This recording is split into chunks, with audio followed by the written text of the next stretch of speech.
सबसे पहले आपके यहाँ जो आरएसएस के साहब हैं उन्होंने बड़ी एक बात कह दी कि पाकिस्तान के साथ डायलॉग होना चाहिए। उस पर 3 दिन से हमारे टीवी चैनल जो है वो दिखा रहे हैं, उनको बार बार बताया जा रहा है। साथ ही साथ आपके जो फॉर्मर आर्मी चीफ है उन्होंने भी कहा है कि पाकिस्तान से बात होनी चाहिए। आपको लगता है कि बात होगी, और अगर होनी चाहिए, और अगर होनी चाहिए तो कहाँ से शुरू, कहाँ से की जाएगी? क्योंकि वो तो बार बार आप लोग तो टेररिज्म का कहते हैं और पाकिस्तान तो कहता है ऐसा कुछ हम कर ही नहीं रहे। देखिए आप जी, दत्तात्रेय होसबले जो कि सरसह कारवां है आरएसएस के, उन्होंने जो बात कही है, अगर वो ये बात ना कहते तो और क्या कहते हैं? ये कहते हैं कि पाकिस्तान के ऊपर न्यूक्लियर बम गिरा देना चाहिए, या फॉर्मर आर्मी चीफ या कोई भी इंसान क्या बोलेगा? यही बोलेगा। तो आई मीन अगर उनसे किसी से भी कोई सवाल होता है तो जवाब में यही जाएगा कि भाई ठीक है, अब हम तो कहते हैं भाई सबके साथ, और हमारी तो सरकारी जो गवर्नमेंट की जो पॉलिसी है वो ये है कि हमारे सभी नेबर्स के साथ अच्छे रिश्ते होने चाहिए, पाकिस्तान के साथ भी होने चाहिए। और प्राइम मिनिस्टर मोदी ने कोशिश भी की है, ऐसा थोड़ी कि प्राइम मिनिस्टर मोदी ने कोशिश नहीं की। भाई नवाज शरीफ को अपनी स्वेरिंग इन सेरेमनी में बुलाया, खुद उनकी नवासी की शादी में गए, मतलब जाती उमरा गए, और क्या करते? और भाई सारी कोशिशें की उन्होंने। अब जो सबोटाज करने वाले हैं वो तो आईएसआई वाले हैं। भाई वो उरी करते हैं, वो पुलवामा करते हैं, वो पहलगाम करते हैं, वो पठानकोट कर देते हैं। तो आई मीन तो प्राइम मिनिस्टर मोदी ने को ये बात समझ में आई ना कि भाई ये नहीं हो सकता। इवन फॉर दैट मैटर आप देख लीजिए तो अटल बिहारी वाजपेयी का लाहौर बस लेके नहीं गए थे, उनको जवाब में क्या मिला? उनको कारगिल मिला। तो आई मीन जो डिरेल करते हैं, जो सबोटाज करते हैं पीछे इनिशिएटिव्स को, वो तो आपके यहाँ आपारे में बैठे हुए लोग हैं, पिंडी वाले। तो मेन तो जो प्रॉब्लम है वो है। तो अगर ये आप कह रही है शुरुआत कहां से होनी चाहिए, तो शुरुआत तो वहां से होनी चाहिए, पहले उनको फिक्स किया जाए। ठीक है, आप उनको फिक्स करिए, वो ठीक हो जाएंगे तो हो जाएगा। अगर वो नहीं ठीक होते तो फिर ऑपरेशन सिंदूर और यही सब होगा, फिर बालाकोट। क्योंकि अगर आप खुद ये प्रेसिडेंट सेट कर रहे हैं, आप खुद ये कह रहे हैं कि भाई हमको सिर्फ यही भाषा, यही जुबान समझ में आती है, हमें पीस, लाहौर बस यात्रा और जाती उम्रे में प्राइम मिनिस्टर मोदी का जाना, ये सब चीजें हमको नहीं समझ में आती। तो ठीक है भाई, अगर आप उसी लैंग्वेज में, अगर आपकी लव लैंग्वेज वही है तो ठीक है, फिर आई मीन भारत तो उस रास्ते पे चल रहा है। सो कोई भी व्यक्ति हो, अगर किसी से भी सवाल किया जाएगा तो जवाब में यही होगा कि भाई रिश्ते सबके साथ अच्छे होने चाहिए, बट उसकी जो जिम्मेदारी है वो दो तरफा होनी चाहिए। कोई भी रिश्ता है वो दो तरफ से चलता है, एक तरफ से नहीं चलता। आप किसी रिश्ते को चलाना चाहे और सामने वाला ना चलाना चाहे तो वो क्या चल सकता है? नहीं चल सकता। तो जो प्रॉब्लम है वो प्रॉब्लम वहां से है। तो आपके यहाँ पे मैं देख रहा था, वो आपके यहाँ जियो न्यूज पे भी इसके ऊपर डिबेट चल रही है, बाकी न्यूज चैनल्स पे भी डिबेट चल रही है। बट वो जो सारी डिस्कशंस में जो एक जो मूल सवाल है, जो वो कोई नहीं पूछ रहा। सारी बातें कर रहे हैं लेकिन एक डिसीजन कोई नहीं कर रहा कि भाई चलो रिश्ते तो अच्छे होने चाहिए, बट प्रॉब्लम कहाँ है? इंडिया तो प्रॉब्लम नहीं है ना। अगर इंडिया प्रॉब्लम होता या प्राइम मिनिस्टर मोदी प्रॉब्लम होते तो प्राइम मिनिस्टर मोदी नवाज शरीफ को क्यों बुलाते, खुद नवाज शरीफ के घर क्यों जाते? तो बीजेपी, आरएसएस, कांग्रेस, ये प्रॉब्लम नहीं है। प्रॉब्लम जो है वो आप पारा में बैठे हुए लोग हैं।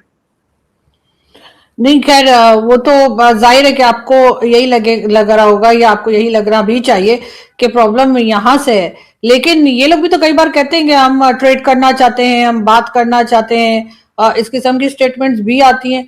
तो ये दो तरह की पॉलिसी कैसे चल सकती है? आप मुझे बताइए, मोस्ट फेवर्ड नेशन का दर्जा भारत ने आपको कितने दशकों तक दिया रहा? सालों तक आपको मोस्ट फेवर्ड नेशन, ट्रेड की बात कर रही है ना, भारत ने यूनिलैटरली आपको दिया हुआ था मोस्ट फेवर्ड नेशन का स्टेटस। आपने उसको तो आपने रेसिप्रोकेट कभी किया नहीं। आपने भारत को नहीं दिया कभी मोस्ट फेवर्ड नेशन का दर्जा। हमारे यहाँ आतंकवाद भी होता रहा, हमारे यहाँ बम ब्लास्ट भी होते रहे, हमारे यहाँ दुनिया भर का टेररिज्म चलता रहा, लेकिन भारत ने मोस्ट फेवर्ड नेशन का जो स्टेटस है उसको कभी विड्रॉ नहीं किया। तो ट्रेड करना है आपको। अब ठीक है, अब आपकी इकोनॉमी जो है वो बैठी हुई है, अब गले में हड्डी फंस गई है, अब नहीं समझ में आ रहा है क्या करें, तो आप ट्रेड ट्रेड कर रहे हैं।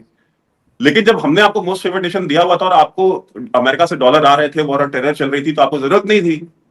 तो आप मोस्ट फेवर्ड नेशन का दर्जा भी नहीं दिया आपको, भारत से आपको ट्रेड भी नहीं करनी थी। आप भारत को डिनाई भी करते रहे कि भाई हम आपको सेंट्रल एशिया का रूट जो है वो वाया लाहौर जो है हम आपको नहीं देंगे, ठीक है, या वाया सिंध हम आपको सेंट्रल एशिया जाने का रास्ता नहीं देंगे। तो अगर आप वो देते तो आपको आज आपकी इकोनॉमिक हालत नहीं होती। आप सिर्फ टोल से आप कितना पैसा कमा सकते थे, ट्रांजिट रेट से आप कितना पैसा कमा सकते थे। तो ये सारे रास्ते तो आपने खुद ने बंद किए हैं। अब चूंकि अब आपकी इकोनॉमी जो है वो कोलैप्स कर रही है, पैसे जो है वो है कोई नहीं, फॉरेन रिजर्व जो है वो सऊदी अरेबिया ने पैसा डाल डाल करके और चाइना ने आपके स्टेट बैंक में आपका मैनेज किया हुआ है कि आपकी इकोनॉमी कोलैप्स नहीं कर रही। आज वो पैसे निकाल ले वापस, आपकी इकोनॉमी कितने घंटे में कोलैप्स कर जाएगी? ठीक। सो आज आपकी डेस्परेशन बोल रही है कि आज हमको ट्रेड करना है। अब भारत ये कहता है कि भाई ट्रेड कर सकते हैं, भारत ने मना नहीं किया है, बातचीत भी कर सकते हैं, रिश्ते नॉर्मलाइज भी कर सकते हैं। सबसे पहले आप टेररिज्म को अबैंडन कीजिए। आप वो करने को राजी नहीं है, आप लश्कर तैयबा को नहीं अबैंडन करेंगे, आप जैश ए मोहम्मद को नहीं अबैंडन करेंगे, आप इनके आतंकवादियों को ग्लोबल प्रेशर में, यूनाइटेड नेशंस के, अमेरिका के सैंक्शन के प्रेशर में आप उठा करके आप इनको जेल में डाल देते हैं, और जेल में जो है लकवी अपने बच्चे पैदा कर लेता है। जेल में कोई इंसान कैसे बच्चे पैदा हो सकते हैं? ठीक, तो सबको पता है कि वो जेल भी कैसी है, जहां जेल में वो फकर कह रहा था कि भाई हमारे यहाँ खैबर पख्तूनख्वा में जेल होती है जहां पे बीवी भी साथ में रह सकती है। अब बताइए वो कौन सी जेल है? तो आप जो है, अब आप इस तरीके के जब आप सिस्टम्स क्रिएट करते हैं अपने यहाँ, तो भारत को फिर गवर्नमेंट भी तो आइसोलेशन में कोई काम नहीं कर सकती ना। फिर मैं बैठ करके अपने चैनल पे गवर्नमेंट को क्रिटिसाइज करूंगा कि भाई आप क्यों बात कर रहे थे अगर वो इनको अबैंडन करने को रेडी नहीं है। और अगर मैं, जो कि गवर्नमेंट को सपोर्ट करता हूं बहुत सारे गवर्नमेंट के इनिशिएटिव्स में, अगर मैं गवर्नमेंट को क्रिटिसाइज करूंगा तो जो क्रिटिक्स है, सोचिए फिर वो क्या करेंगे गवर्नमेंट के साथ। तो गवर्नमेंट को भी तो भाई, बीजेपी एक पॉलिटिकल पार्टी, उसको भी इलेक्शन लड़ना होता है, जनता को जवाब देना होता है, यहाँ अकाउंटेबिलिटी है। यहाँ पे कोई फॉर्म 47 से तो हुकूमत बनती नहीं कि फील्ड मार्शल जिसको चाह जाएंगे वो वजीर आजम बन जाएगा।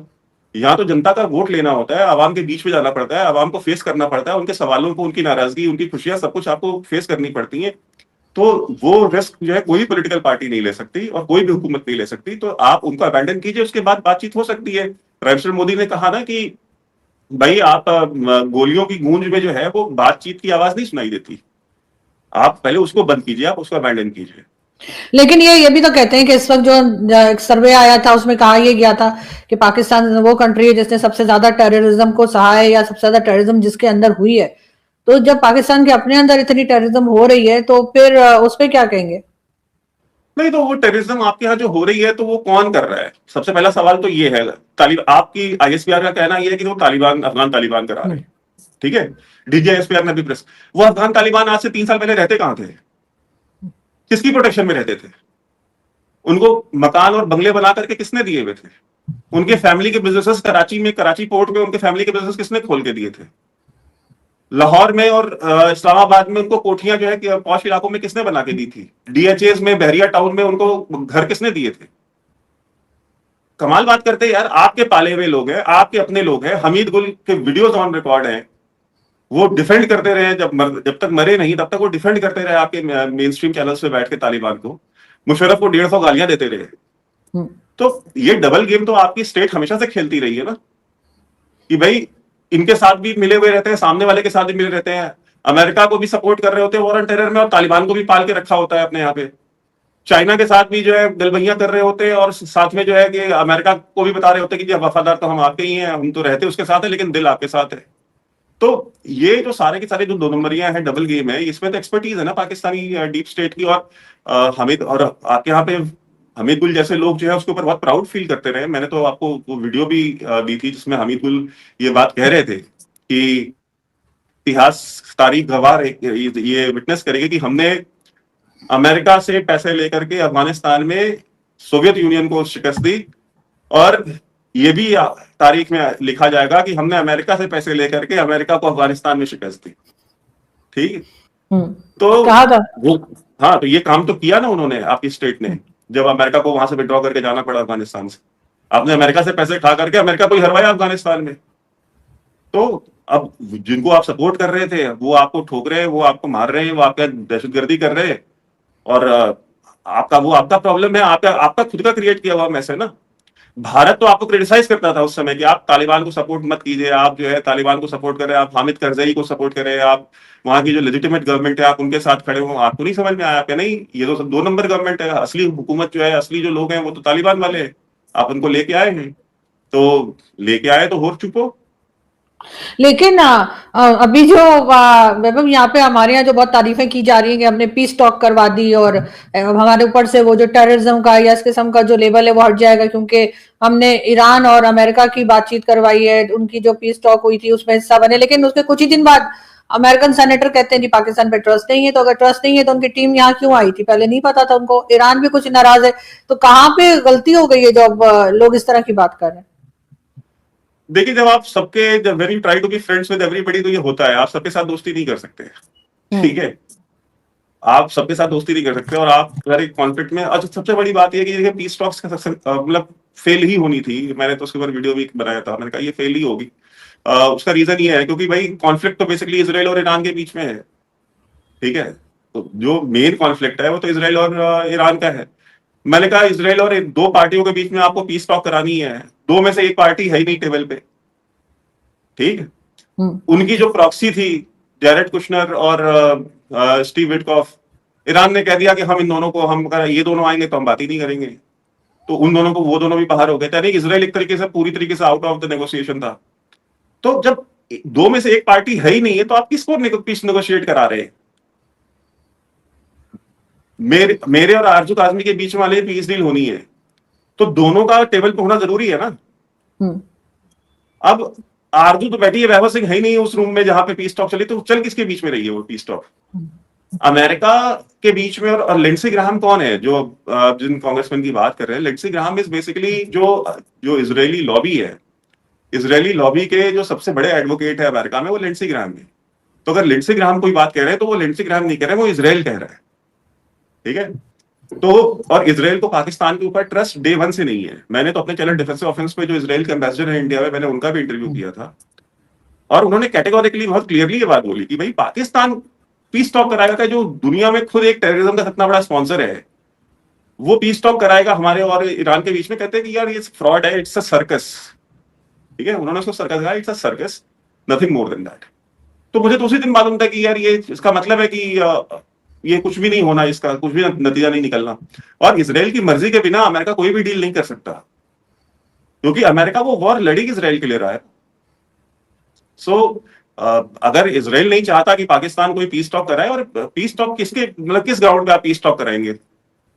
यानी एक तरीके से पीस टॉक का मतलब ये है कि फिर आप ईरान की हेजेमनी को एक्सेप्ट कर रहे हैं, आप मान रहे हैं कि हाँ ईरान जो है, हम ईरान से डर गए, हम ईरान से दब गए हैं, और इसलिए अब हमको पीस टॉक करना है और हमको स्टेटस को जो है वो मेंटेन करना है। तो वो तो इसराइल कभी एक्सेप्ट नहीं करेगा ना, उसको तो वो जो रिजीम है उस रिजीम को खत्म करना है। उनका तो ये एजेंडा ये है कि भाई ये रिजीम नहीं होनी चाहिए। तो जब तक वो रिजीम है तब तक कोई भी पीस टॉक या कोई इस तरह की चीज वो इसराइल को एक्सेप्टेबल नहीं है। दोस्तों, पाकिस्तान आज जिस गहरे गड्ढे में खड़ा है, वो गड्ढा किसी और ने नहीं बल्कि अपने खुद हाथों से खोदा है। इस पूरी बातचीत को सुनकर एक बात साफ हो जाती है कि जब भी भारत की तरफ से कोई सकारात्मक बात होती है, तो पाकिस्तान के मीडिया में ये शोर मचने लगता है कि देखिए, अब भारत बात करना चाहता है। लेकिन सच्चाई यह है कि भारत ने हमेशा बड़े भाई का फर्ज निभाने की कोशिश की, लेकिन बदले में भारत को सिर्फ और सिर्फ धोखा मिला। इतिहास गवाह है दोस्तों, जब भारत के पूर्व प्रधानमंत्री अटल बिहारी वाजपेयी जी लाहौर बस लेकर गए थे, तो पाकिस्तान की फौज ने पीठ पीछे छुरा घोंपा और हमें कारगिल का युद्ध दिया। जब प्रधानमंत्री नरेंद्र मोदी जी ने नवाब शरीफ को अपने शपथ ग्रहण समारोह में बुलाया और अचानक उनके घर जा पहुंचे, तो उसके बदले में भारत को क्या मिला? पठानकोट, उरी और पुलवामा जैसे दर्दनाक आतंकी हमले। भारत ने पाकिस्तान को दशकों तक मोस्ट फेवर्ड नेशन का दर्जा दिया ताकि दोनों देशों के बीच व्यापार बढ़ सके और वहां की आवाम का भला हो। लेकिन पाकिस्तान ने कभी उसे रेसिप्रोकेट नहीं किया। उसने भारत को सेंट्रल एशिया जाने तक का रास्ता नहीं दिया। आज जब पाकिस्तान की अर्थव्यवस्था पूरी तरह बर्बाद हो चुकी है, उसके पास फॉरेन रिजर्व नहीं बचा है, तब उन्हें अचानक भारत के साथ ट्रेड और शांति याद आ रही है। दोस्तों, ये उनकी शांति का चाहत नहीं है, बल्कि उनकी मजबूरी और छटपटाहट है। दोस्तों, अब बात करते हैं आतंकवाद की, जिसका रोना पाकिस्तान पूरी दुनिया के सामने रोता है। पाकिस्तानी सेना और वहाँ के अफसर कहते हैं कि हम खुद आतंकवाद से पीड़ित हैं। लेकिन जैसा वैभव सिंह जी ने बिल्कुल सही याद दिलाई कि बोया पेड़ बबूल का तो आम कहाँ से होए। जिस अफगान तालिबान और आतंकियों से आज खुद पाकिस्तान परेशान है, उन्हें सालों तक पाला किसने था? उन्हें कराची, लाहौर और इस्लामाबाद के पास इलाकों में बंगले और बिजनेस किसने दिए? पाकिस्तान की डीप स्टेट और जनरल हमीद गुल जैसे लोग सालों तक अमेरिका से डॉलर लेते रहे और उन्हीं डॉलर से इन आतंकियों को पालते रहे। आज वही सांप पलटकर पाकिस्तान को डस रहे हैं। दोस्तों, ये भारत की चाल नहीं है, ये पाकिस्तान का खुद का फैलाया हुआ रायता है, जिसे अब वो समेट नहीं पा रहे हैं। दोस्तों, वीडियो के आखिरी हिस्से में आपने सुना कि कैसे पाकिस्तान इस बात की वाहवाही लूट रहा है कि उसने ईरान और अमेरिका के बीच मध्यस्थता कराने की कोशिश की। लेकिन दुनिया जानती है कि जो देश खुद अपनी इकोनॉमी नहीं संभाल सकता, जो खुद आतंकवाद का गढ़ रहा है, वो दुनिया में शांति क्या लाएगा? इसीलिए अमेरिकी सेनेटरों और इजराइल ने इसे साफ तौर पर एक सर्कस करार दिया। दोस्तों, इजराइल या कोई भी समझदार देश पाकिस्तान पर भरोसा क्यों करेगा? जिस देश के टीवी चैनलों पर बैठकर उनके रिटायर्ड जनरल और नेता खुलेआम ये कहते हैं कि हमारा परमाणु बम बना ही हिंदुओं और यहूदियों को ख़त्म करने के लिए है, उस देश की शांति की बातों पर दुनिया कभी भरोसा नहीं कर सकती। तो लबोलवाब यह है दोस्तों कि भारत का स्टैंड बिल्कुल साफ और सही है। बंदूक की गोली और बातचीत की बोली दोनों एक साथ नहीं चल सकती। अगर पाकिस्तान सच में भारत से रिश्ता सुधारना चाहता है तो उसे सबसे पहले लश्कर और जैश जैसे आतंकी संगठनों को पूरी तरह खत्म करना होगा और जेलों में बंद आतंकियों को वीआईपी ट्रीटमेंट देना बंद करना होगा। जब तक पाकिस्तान की सत्ता रावलपिंडी के जनरल के हाथ में रहेगी तब तक शांति की कोई गुंजाइश नहीं है। दोस्तों, भारत अब बदल चुका है। अगर पाकिस्तान अपनी नीति नहीं बदलेगा तो भारत को बालाकोट जैसे भाषा भी अच्छे से बोलनी आती है। तो दोस्तों, इस पूरे मुद्दे पर आपकी क्या राय है कमेंट सेक्शन में ज़रूर बताएं। वीडियो पसंद आया हो तो लाइक और शेयर करें।